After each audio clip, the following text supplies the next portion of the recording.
Hey guys, welcome back to my channel. It's Cassandra here, and today we have my 2021 goals. So I did not think that I'm going to be doing a goals for 2021. I didn't really know what the video was about, and then I've watched a couple of people, and I was like, oh my goodness, I do have some things that I would like to accomplish with 2021. My first 2021 goal is probably to get to 100 books. Okay, I didn't really track it as well as I wanted to. I just had that in my notes, and I feel like I should use Goodreads a little bit more. Let me know, guys, if you use Goodreads. Let me know it down below, and maybe I will do it because it's gonna count like how many pages I've read and stuff like that. So maybe I should log this in. Let me know if you use Goodreads. So with that being said, that was the first one. I kind of wanted to get to 100 books, which is like 2 books a week. With that being said, I know that this year I am going to have a lot more school books that I need to read, which I will count them as books that I've read. Last year, I don't think I've counted many, which I feel like is cheating, but it's also not cheating. But yeah, so I will be counting them in. With that being said, so I have like 3 types of books that I want to be reading this year. So the first type, let me put this down. The first type is the books that I like to read for pleasure, for myself. 2 are the books that are related into my coursework, which, if you guys didn't know, I am currently training to be a counselor/therapist.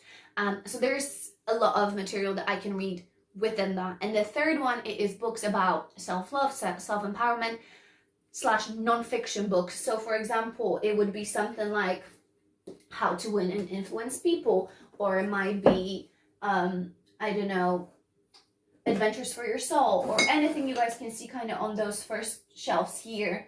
It would be books that are, The Secret, books that are not related to fiction or fantasy or anything like that. So my goal is to read 1 non-fiction book a month, and at least 1 or 2 books that are related to my schoolwork. So I kind of, every week I would like to read 1 fiction, every month I would like to read 1 non-fiction, and then as many books as I can that are related to my schoolwork.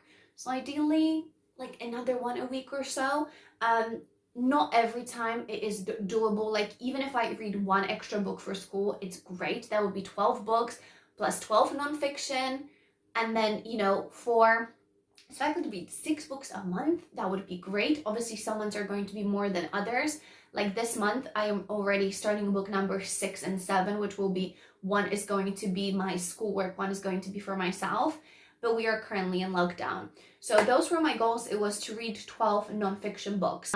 3 is to read or to listen to an audiobook a month, sorry. So 1 audiobook a month, because I feel like I've been doing so well, and I didn't count them last year, and I might do a separate section for audiobooks, but I feel like I can get extra things done while reading that way, and also I won't be spending time listening to pointless things, and I am currently listening to From Blood and Bone. Is that what I'm listening to? From Blood and Ash, I think that's the book. So that's what I'm currently listening to, and I've been having such a good time. I've been listening to it as I get ready, as I clean around the house, and as I was doing my yoga this morning, and it's been great. It's just so nice to get immersed in that. So that is the thing. Let me know, what is your favorite audiobook? Like last year, my Dark Vanessa was my favorite. I'm hoping I don't have lipstick on my teeth. So that was my favorite audiobook. Just the way it played, it was great. And now that one is absolutely iconic. So those are my goals. And then like smaller goals within that. Last year, I've read a fair few amount of smutty books, and I loved it. I just love that kinky, smutty, filth kind of books. Like a romance of 2 people meet each other and they live happily ever after. That's great, but it's boring, okay? I need me some steam. So I've been really into steamy books last year, and I probably read like 20 something just smutty books, and I feel like that's a fair amount considering that I wasn't a smutty reader before. So this year I want to continue with that, to kind of see, I want to read about tropes that are hard for me. So like an age gap isn't that bad for me, but like a teacher and and child, you know, and child, or like a student and a teacher, or if there's like a big family maybe relation or something. Like that's a hard, sensitive, non-ethical thing for me. Ethical dilemma for what I do with my coursework. So I kind of want to branch out and see how that feels, get into the uncomfortable. And with all that being said, second thing is I really want to get into mystery, thrillers, and horrors. And with that being said, I kind of want to dip my toes into Stephen King because, like, we know he's the king. And I've heard people say, like, oh, I don't like this, I don't like that. But he has like over 80 books. So I feel like even if I liked 5, it would be great. So if you guys have any favorites of Stephen King, let me know. And I feel like I would like to have a collection of being like, well, I've read 15 and, you know, I like X, Y, and Z.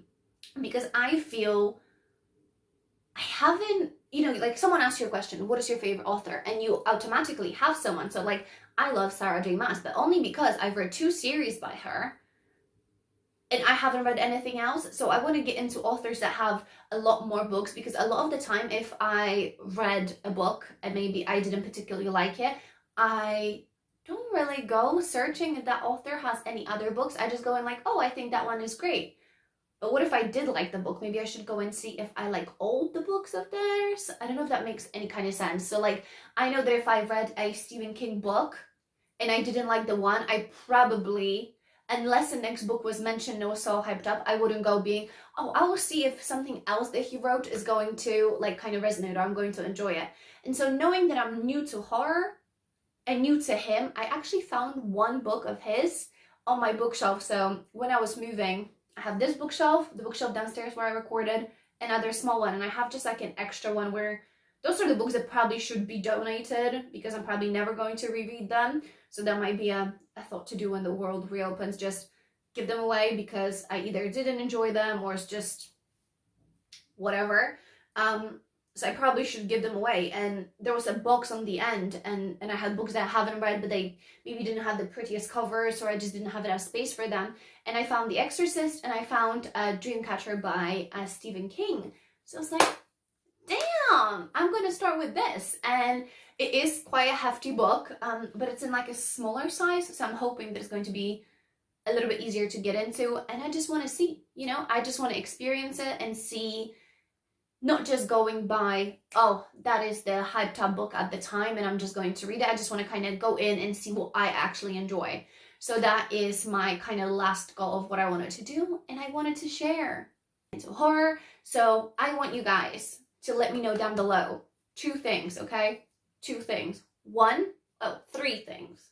Let me know 3 things. Also, what do you think about my short nails? So, first thing, do you use Goodreads? If yes, drop your name down below. I can follow you. We can talk to each other. I don't know what else you can use it for. I literally don't really use it. I have an account. I just don't really use it. So that's the first one. Do you use it, and is it worth it, or should I just do it on my notes, and at the end of the year I'll just tell you guys? So that's the first one.